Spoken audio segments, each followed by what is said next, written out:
सोनभद्र जिले के जिला चिकित्सक पर मारपीट का मामला सामने आया है। मौके पर पहुंची पुलिस ने मेडिकल सर्टिफिकेट बनवाने आई छात्रा और उसके परिजन को चौकी ले गई। मारपीट करने वाले चिकित्सक द्वारा उल्टा पीड़ित परिवार पर ही तहरीर देकर मामले में कार्यवाही की बात कही गई। आपको बता दें कि नर्सिंग का कोर्स करने के लिए हेल्थ सर्टिफिकेट बनवाने आई छात्रा आस्था के साथ जिला अस्पताल के आंख के चिकित्सक डॉ प्रदीप सिंह ने पहले तो बदसलूकी की और डांट कर युवती को वहां से भगाने लगे। जब युवती ने कहा कि आप सीनियर डॉक्टर हैं और इस तरह से बात करना आपको शोभा नहीं देता, तो चिकित्सक का गुस्सा 7वें आसमान पर चढ़ गया और छात्रा को थप्पड़ मार दिया, जिससे पास में बैठे पिता सत्यप्रकाश दुबे को यह डॉक्टर का रवैया नागवार गुजरा और पिता ने चिकित्सक के ऊपर टूट पड़ा, जिसके बाद वहां मौजूद स्टाफ और चिकित्सक ने मिलकर छात्रा व उसके पिता के साथ कमरे में बंद कर मारपीट की, जिससे लड़की और उसके पिता सत्यप्रकाश को कई जगह चोटें आई और शर्ट फटने के साथ साथ ही शरीर पर कई जगह खून के धब्बे भी दिखाई दिए। इसके बाद चिकित्सक ने पुलिस को फोन कर मौके पर बुलाया गया। पुलिस छात्रा व उसके पिता को अपने साथ चौकी ले गई। वहीं डॉ प्रदीप सिंह ने बताया कि छात्रा व उसके पिता मेडिकल सर्टिफिकेट के लिए आए थे। छात्रा कहीं नर्सिंग कोर्स कर रही थी, जिसके लिए सर्टिफिकेट की आवश्यकता थी और उसे जांच के लिए भेजा गया, लेकिन उन्होंने जांच नहीं कराया और दोबारा जांच के लिए फिर भेजा तो मेडिकली अनफिट होने के कारण उसे अनफिट कर दिया गया, जिसके वजह से पूरा विवाद हुआ। छात्रा ने बताया कि उन्हीं लोगों के द्वारा मारपीट शुरू किया गया। चिकित्सक का यह भी कहना है कि अब इस मामले में वह तहरीर देकर आगे की विधिक कार्रवाई के लिए तहरीर देंगे। हालांकि जिला अस्पताल में मारपीट का कोई नया मामला नहीं है। डीएल के लिए मेडिकल बनवाने के लिए आए लोगों को कोई भी डॉक्टर अनफीड नहीं करता है और सिस्टम से सब कुछ बन जाता है। ये रवैया हमेशा से चला आ रहा है। आज तक सोनभद्र जिले के डॉक्टर पर कोई भी कार्यवाही नहीं किया जाता है। शायद इसीलिए यहाँ के डॉक्टर बेलगाम हो गए हैं। बहरहाल देखने वाली बात है कि आगे चलकर क्या कार्यवाही होती है या नहीं।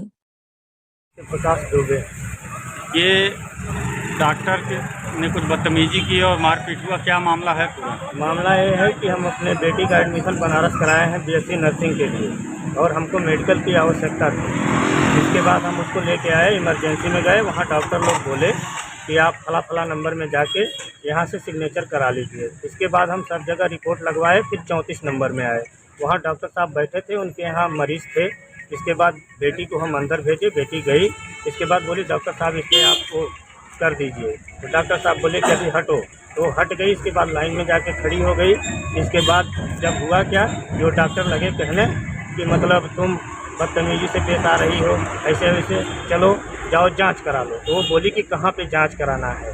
इसके बाद वो टाइट होके लगे बात करने उससे बदतमीजी की तरह। इसके बाद वो बेटी बोली कि आप एक सरकारी डॉक्टर हैं, पढ़े लिखे इंसान हैं, आपको इस तरीके से और इस लैंग्वेज में बात नहीं करना चाहिए। तो डॉक्टर उल्टा लगे उसको बोलने और इसके बाद लड़की को एक तमाचा मार दिए, नीचे गिरा करके मारे हैं। आप सीसी फुटेज निकलवा सकते हैं वीडियो से पूरा। अगर एक आदमी ने आपके ऊपर आरोप लगाया है मारपीट का, क्या पूरा प्रकरण था सर?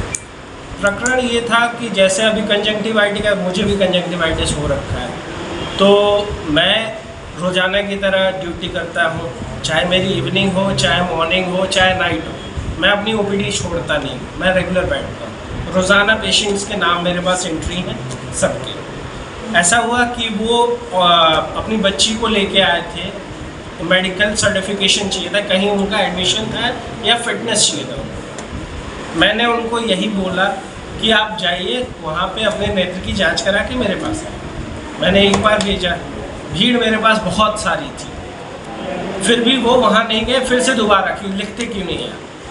फिर दूसरी बार मैंने बोला कि जाइए वहाँ पे जांच कराएं। वहाँ जांच कराए तो वो अनफिट थी, बच्ची की रोशनी अच्छी नहीं थी और उसको कलर विजन में भी डिफेक्ट था। तो दोनों को मैंने देखते हुए अनफिट फॉर मेडिकल फिटनेस, मैंने मेडिकल एग्जामिनेशन, ये मैंने आई डिपार्टमेंट से लिख के दिया। इतने पे वो आदमी का ईगो क्लैश हो गया। बहुत ज़्यादा। मैं ऐसे बैठा हूँ, यहाँ पूरी भीड़ लगी हुई है और उन्होंने मुझे उंगली दिखा के और मैं तुझे छोड़ूंगा नहीं, मैं सपा का नेता हूँ, मैं छात्र संघ का अधिकारी हूँ, मैं तुझे बताऊंगा, तू बाहर निकल, मैं तेरी नौकरी खा जाऊंगा। इतने में मैंने उठ के उनको बाहर किया कि पेशेंट देखना था, मुझे भी बहुत थक गया हूँ। मैंने बाहर करने में उनकी बेटी ने मेरे ऊपर पीछे से हाथ छोड़ दिया। अब इस प्रकरण में मैंने उनको बाहर निकालने की कोशिश की, इसमें बहुत ज़्यादा पता नहीं कौन कौन आ गया, मारा पीटी, मुझे मारा।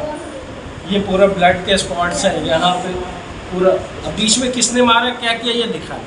बाहर कैमरे में मैंने उनको कि बाहर जब तक सीएमएस आया तब बाहर से और भी 2-4 लोग थे, गाली गलौज करना शुरू कर दिया। अब या तो मैं सरकार के राज्य की नौकरी करूं या ये प्रताड़ना झेलता है। इसी कारण से जितनी वैकेंसी है सारी खाली है।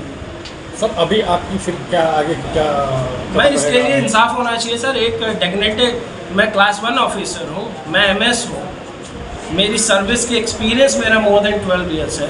क्या मैं एक मरीज़ 1 रुपये दे के आता है और गाली दे के चला जाएगा? पूरे मीडिया में मुझे चूतिया और माँ बहन की गालियाँ दे रहे हैं। हम ये सुनने के लिए बैठे हैं। अभी आप क्या कार्रवाई करना? मैं तो CMS साहब के पास गया थ्रू प्रॉपर चैनल। हमने अपने अध्यक्ष CMS साहब को कहा है, उसके लिए हम लोग एप्लीकेशन लिख रहे हैं थाना प्रभारी को और कप्तान साहब को। जो होगा वो न्यायिक प्रक्रिया के हिसाब से होना चाहिए, ताकि हम लोग भी अपना काम सुदृढ़ रूप से कर सकें। आप लोग देख ही रहे हैं, इतने हॉट टॉक होने के बाद, मारपीट होने के बाद भी मैं OPD देख रहा हूँ। आप लोगों ने मेरा इंटरव्यू भी लिया कंजंक्टिवाइटिस पे, मुझे खुद हो रखा है, मेरी इसमें आंखें नहीं खुली, मेरे सर दर्द कर रहा है, सब कुछ हो रहा है।